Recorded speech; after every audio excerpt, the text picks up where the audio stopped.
Okay, quiz 9.3.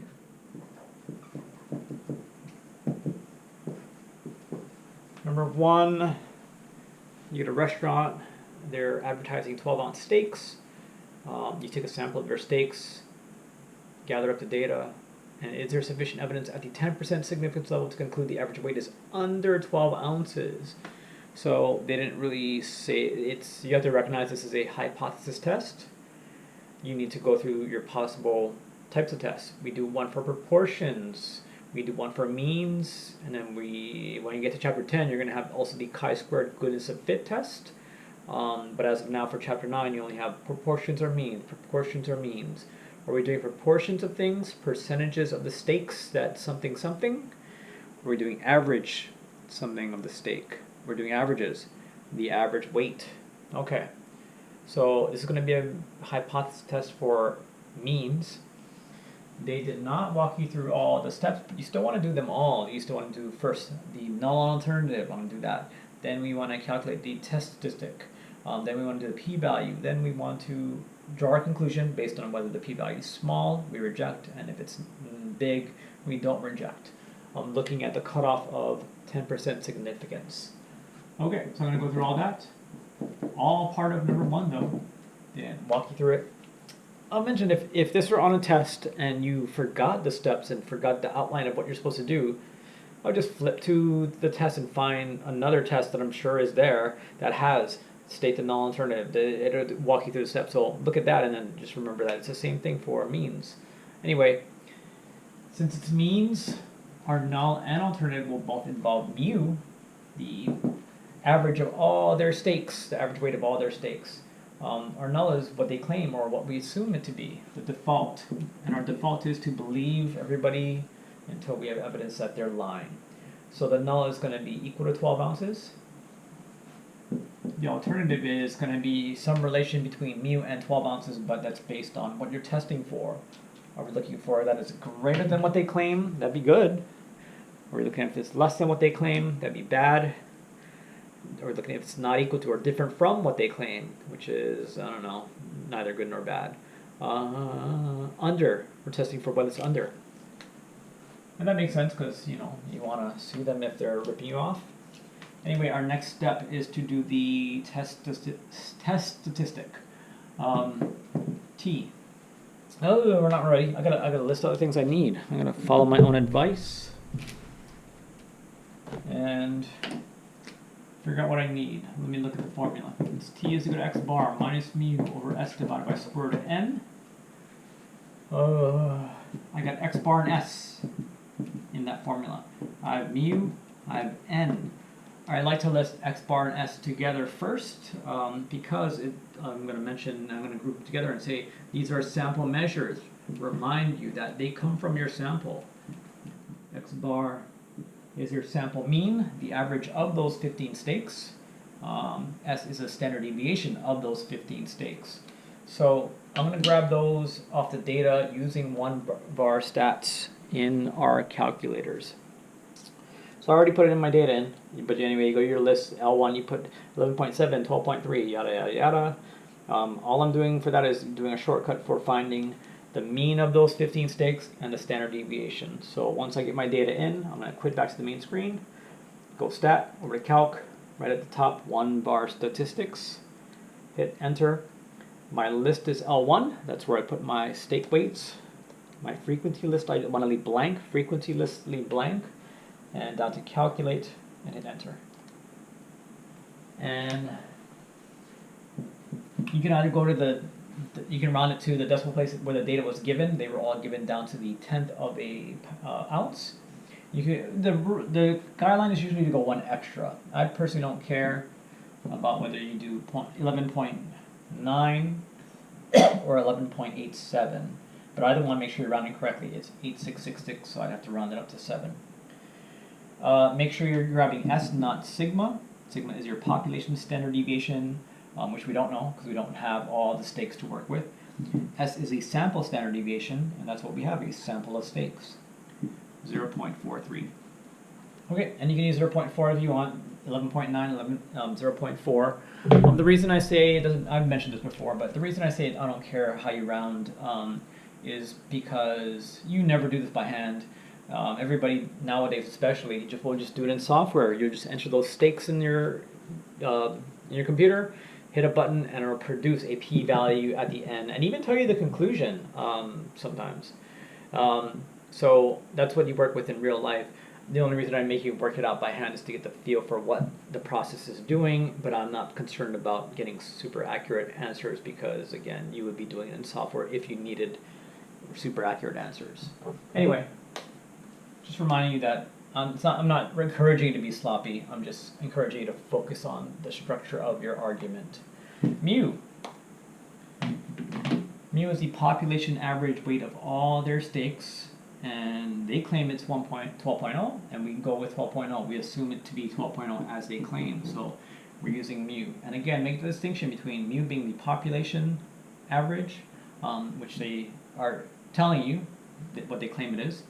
X bar makes sure you know it's a sample average, and so if you're reading a problem and it's buried in there, look for the one that says the mean of the sample. In this case, we did it ourselves. This is the mean of the sample. This is the standard deviation of the sample. And how many stakes we got? 5 columns, 3 rows, that's 15, and we are ready to go. What am I doing here? X bar minus mu. The order is important. So 11.87 minus 12.0 over, and it's a fraction in your denominator, it's 0.43 divided by the square root of 15. Be careful how you type that in. I'll remind you that you want to subtract before it divides, so you need parentheses there. You want it to divide by this whole thing as treated as one denominator, so you use parentheses there. So don't forget your parentheses to make sure the calculator does it in the correct order that you want it to. Also note there's 2 division symbols, so dividing of the big fraction and then the little division within the denominator. People sometimes get so focused on the parentheses, and that's good, but they forget to type in a division symbol in somewhere in there. Anyway, let me do it.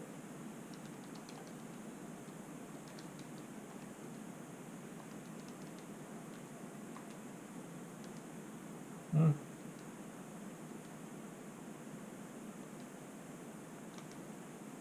have such bad light over here. The light glaring at me. Negative 1.1709. This is a z-score, so sorry, it's a t-score, my bad. But the rule is the same. The convention or the guideline is the same. 3 places for this. And if you don't, that's fine, but then your answer will be slightly off from mine, which is also fine. But I'm going to follow the convention of 3 places for my t or z scores. I'm going to circle that even though that's not my final answer. I'm still in the middle of the process. That's the second step. The next step is to find the p-value. I'm going to draw the distribution. What distribution am I drawing?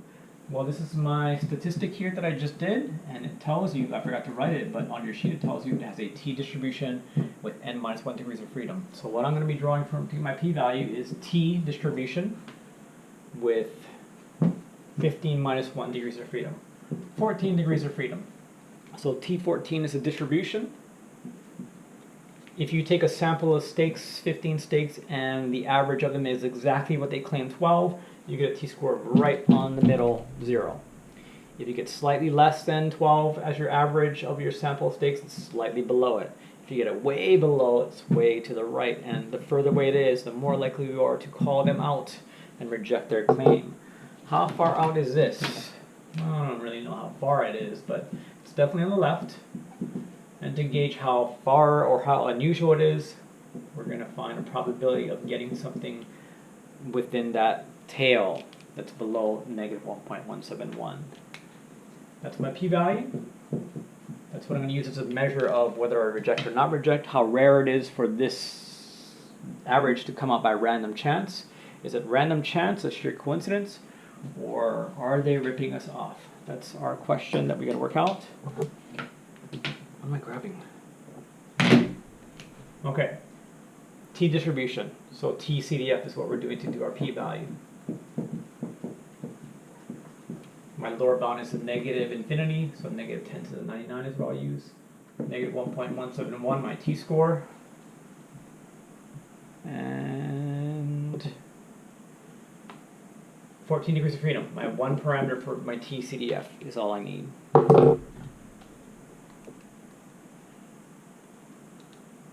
Negative 10 to the 99, negative 1.171, and 14. We have 0.1305, so I'm going to run it to 0.131. 3 places or 4 places for this. So there's a 13.1% chance that this result for our sample was just a random occurrence. Not because they were lying to us, not because they're ripping us off and selling underweight steaks, but by just coincidence. 13% chance it's just a coincidence. Is that enough to reject? No. Well, actually, I don't know. Let me pause a minute. My next step is to draw my conclusion by comparing my p-value to my alpha.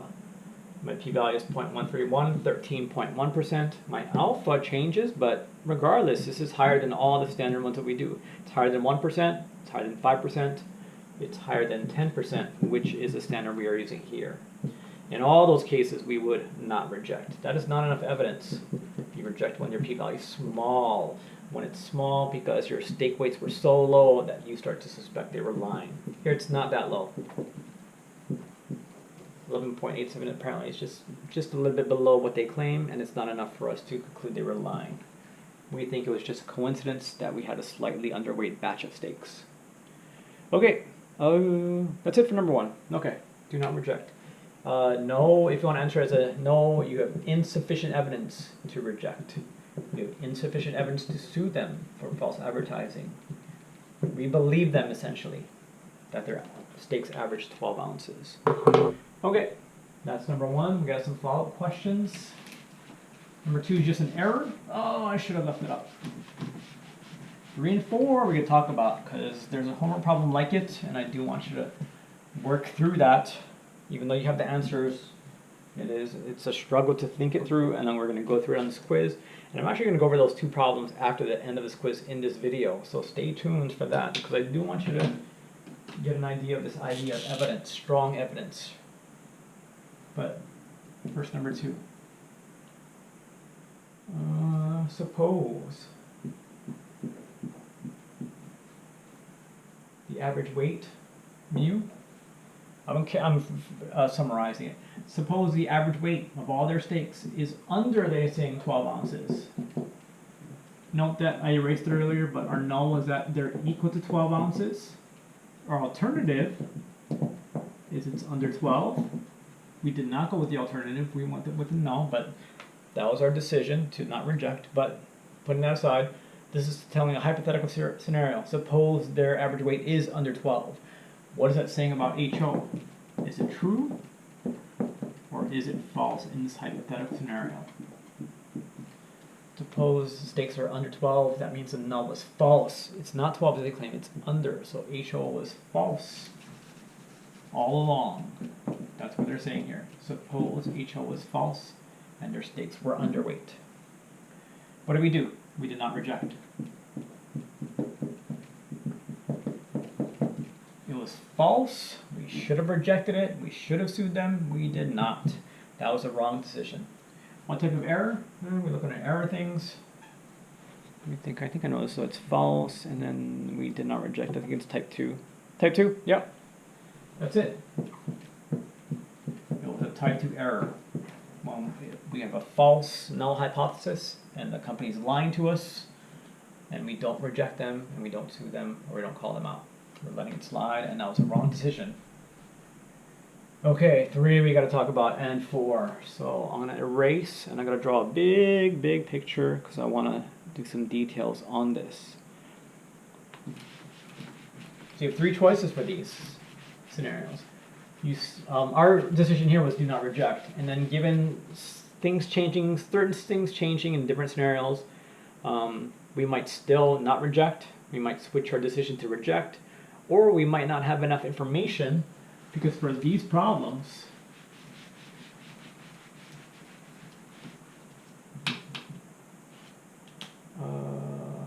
they're not giving us all the information that we would need to make a new decision.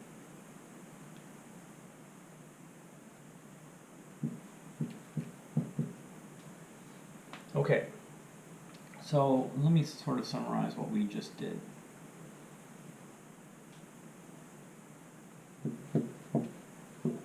Going back to chapter 7.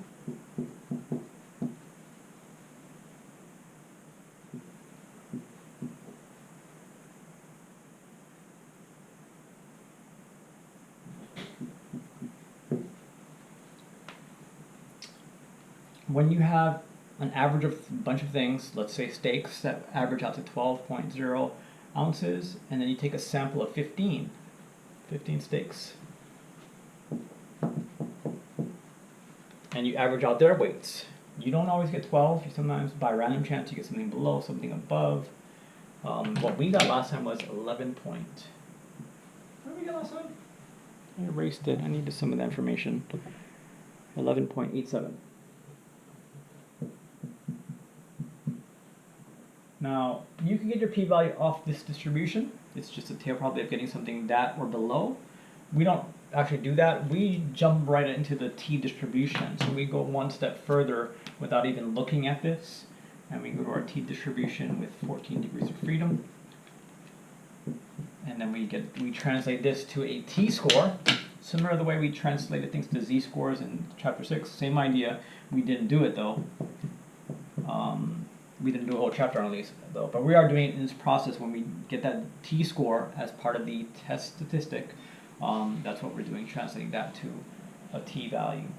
And our p-value was 0.13, what was it? 131. Is that what I said? I think we're here saying it's 131. Okay, yeah. I'm going to erase this because I don't want to actually deal with the t-scores, even though that's what we did on our test, because they're talking about steak weights being below this or above this. So, but be aware that this is a translate. It's just a form of this. So this p-value here, this tail probability is 131. Okay.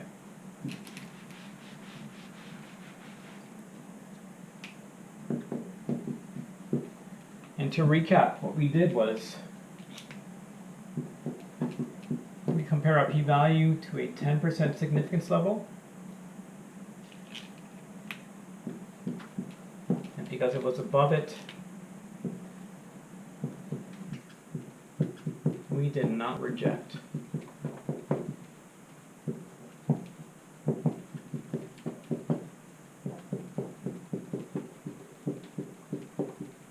But now going into this, we'll have three different choices. Reject, still not reject, same decision before, or not inevitable.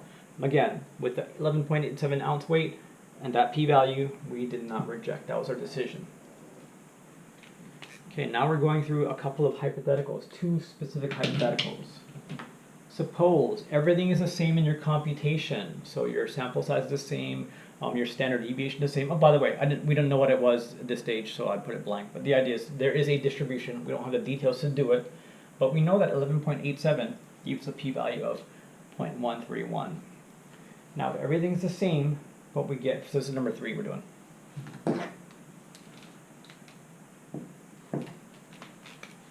If everything is the same except that our x bar, our sample mean weight of our sample, is lower than 11.87, what do we do?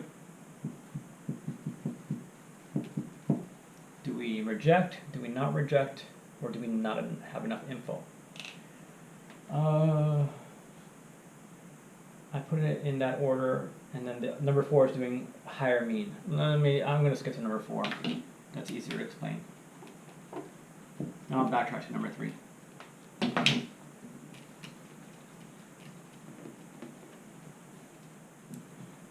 Okay, so number 4 is suppose x bar is higher than 11.87. What's your decision? So the idea now is you have a higher sample weight. Let's say your x bar is equal to 11.9. That's going to be around here-ish. You have a different new p-value. And what do you know about it? You know that because it further to the right of it, that left tail will have greater probability. So your p-value now is higher. Let's say it's 0.15 or 0.16 or something like that. So you know that if you move this way, you get a higher p-value because you got more area in that tail. What happens if this is higher? Like 0.15 or 0.16? What are you going to do? Do you switch your decision, same decision, or not enough info? Well, we did not reject because it was 1.3, which is greater than 0.110. And now if we move this up to an even bigger p-value, which you're still going to reject, it's still going to be bigger. If 131 was bigger, then any bigger p-value is also do not reject. So we still do not reject. We have the same decision as before. It wasn't enough info to reject there. It's not enough info to, it was not enough evidence to reject there. It's not enough to reject there. That's even more beneficial to the company. So that's the idea. You can tell that if we didn't reject here, we would still not reject, we would still not reject, we would still not reject. Anything to the right, we would still not reject. Okay, so that's number 4. And then backtrack to number 3. 3 is trickier.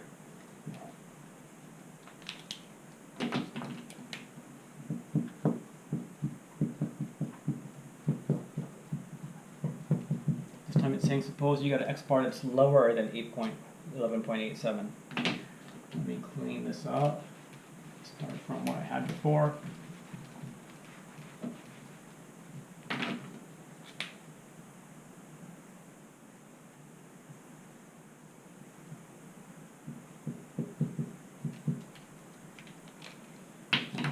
Originally we had 11.87. Wait, shit. My bad. 12.0 is the middle. Exactly what they claimed. We had initially in our actual test for number 1 an X bar of 11.87, and our p-value was 0.131. Now, dealing with number 3 is tricky because now it's a lower stake weight, average stake weight, than 11.87. So now you have an X bar that's, say, here. Let's say it's 11.0. Lower than 11.87. Do you know your p-value is going to be smaller now? Does that mean you're going to switch to rejecting because small p-values are when you reject? Well, you don't know that because suppose we know it's going to be a smaller p-value than 13.1%. What if it's 12%? That's smaller. So moving from 13.1 to 12%. What are you going to do there? In that case, you would still not reject. But that's not the only possibility. What if you get a stake weight that's, an average stake weight that's like 10.0, 10 ounces when they were claiming 12, and now it's way out here. Now you got an even smaller p-value, and maybe now it's 0.09. What are you going to do if it's 0.09? Well, once it falls below 10%, you are switching your decision to rejecting. But that was one possibility. You don't know it went below 10%. So, again, it was 13.1% here, and the cutoff is 10%. If you go a little bit to the left, a little bit lower, it's going to be 13%. A little bit below, it's going to be 12%, 11%, and then it'll cross 10%. So, part of the way, close to this, but below, you'll still not reject, and at some point, you'll switch off to rejecting. So, let's see, there you don't reject, but way out here you do reject. So you don't know. Going this way, it could still be close enough where you don't reject, it could be far enough away where you switch your decision to reject. So this is a situation where, let me clean this up, you don't have enough information. You would need the precise value of X bar and a precise p-value, but you don't. You just know it's smaller than that, and it could be a little bit smaller, or it could be a lot smaller, and that would make a difference between that and that. And you don't know that. So here, not enough info. Okay, so there's a problem 9.1 that had the same scenario, except for proportions, but the same idea, because I wanted to make sure I understand that this is our result for our first test, but anything to the right of that is weaker evidence, closer to their claim with 12.0, weaker evidence to reject. Anything further out is strong evidence that they're lying. So stronger evidence to reject here, weaker evidence to reject there. Okay. And stay tuned. I'm going to put up on the board those two questions. I think they're 18 and 19 from 9.1. I could be wrong, but I'll have them up, and we're going to go through that in a very similar way to this. It's like this. One way you know, one way is not enough info. Okay, so having done that problem, I do want to go back and address the problem that comes from 9.1 that is related to that. That is tricky, and make sure we understand it. I'm not writing the whole problem, but I'll sum it up.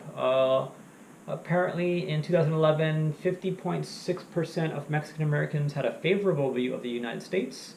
And then after, I don't know how many years we're talking about, they did a survey, and they got a different percentage of p-hat.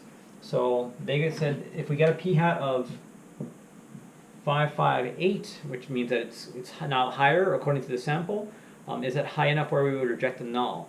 They didn't give you a lot of information. They didn't tell you n. They didn't tell you, yeah, well, just n is missing. I guess we have everything except for the n, yeah. They didn't tell us the sample size or anything. Anyway, based on that information, 50.6% supposedly is what the percentage of Mexican Americans that have a favorable, I'm sorry, not Mexican Americans, Mexicans, okay. Mexicans had a favorable view of the United States. And when you get a p-hat, you take a sample of however many of n that we don't know. They apparently got a p-value of 0.0002. 0.0002, yeah.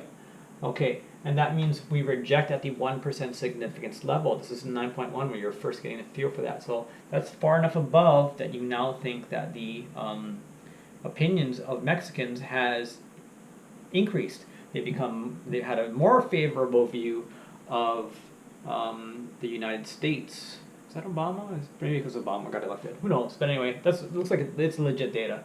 And the question is, what happens if everything else stays the same, but your p-value, sorry, not your p-value, your p-hat is now higher than the 558? Or what happens if your p-value is lower than 558? Do you make the same conclusion here? Do you reject, or do you not reject, or do you not have enough information? So I'm going to review what we normally do. We don't normally work with this distribution in a scenario like this. We would take all this thing, the 0.558, this is your p, and you get a z statistic. You would do z is p hat 0.558 minus p 0.506 over the square root of p 0.506 q, I don't know what that is, over n, which they did not give us, but if we had information we get a z-score. And so this p-hat, 55.8% of Mexicans in the survey had a favorable view of the United States. We would get a z-score that's there, and that tail probability would be the p-value. I did mention that you can think of the p-values being on your standard normal curve or the actual distribution of p-hat, but usually when the process is, when we work the way we're doing it is we're just going straight to this and using z-scores and standard normal curve to get our p-value. But in 9.1, I wanted you to get a feel for how it's related. And in this particular case, they're not even talking about z-scores or anything, so we don't need this at all. So we're going to focus on this. But it is, this distribution does translate to a z-score. This is normally what we're seeing is z-scores and getting p-values off of that. But since we didn't talk about this, we're actually going to go to this distribution here. And it's similar to the one with a basketball player shooting a certain percentage of three-pointers. Anyway, p-hat of 0.558, 55.8% of the sample having a favorable view, leads us to the conclusion that it is higher. We're rejecting the null that it's there, and we think it's gone higher because of such a small p-value. Now, number 18, the question is, what if you get everything is the same except for a different p-hat that's higher than 558? So a new p-hat that's out further away from 506, even higher than it was before. What are you going to do? Well, how can it happen to your p-value? It's going to be smaller. So you're going to now have a smaller value than 0.002. And because it's even smaller than that, it's definitely going to satisfy that. And so we're still going to reject. It doesn't say still, but that's the idea. Are we still making the same conclusion? Are we switching our conclusion, or do we not have enough info? Here, we are still going to reject. We're going to reject even stronger, because it's even stronger evidence that opinions have changed and they have now a more favorable view of the United States. Because now you get something like 0.60, which is further out. That's just an example. Okay, but anyway, you're still going to reject. That's further away than 506. That's stronger evidence that they have a more favorable view. Moving on to 19. Suppose P, you get a new p hat, but it's less than. So something over here. Let's say like 0.55, 55.8%, and that's 550, let's say. What are you going to do? Your p-value is now bigger. It's slightly bigger, so maybe it's going to be 0.0004. You could double your previous p-value, and it's still going to be less than that. You would still reject in this situation. But that was just a made-up thing. I just know it's now less. Suppose I get a p-hat that's over here instead, like 0.52. Closer to the mean here. Now my p-value's big. And now it could be not that, but let's say it's now 0.08. Now you're going to switch that. You are going to reject it. Sorry, you are not going to reject it anymore. So it depends. If it's here, you reject. If it's here, you still reject. Here, you still reject. But way over here, you're not going to reject. So somewhere along here, you switch your conclusion. Going this way, you might change your conclusion. You might change your conclusion, or you might not. So in that situation, you have not enough info on whether you're going to switch your decision. But anyway, this way, you reject harder, you reject even harder, and you reject everywhere this way. But this way, at some point, you switch your decision. So that's the idea. One way, you use just stronger evidence of and confirming your decision.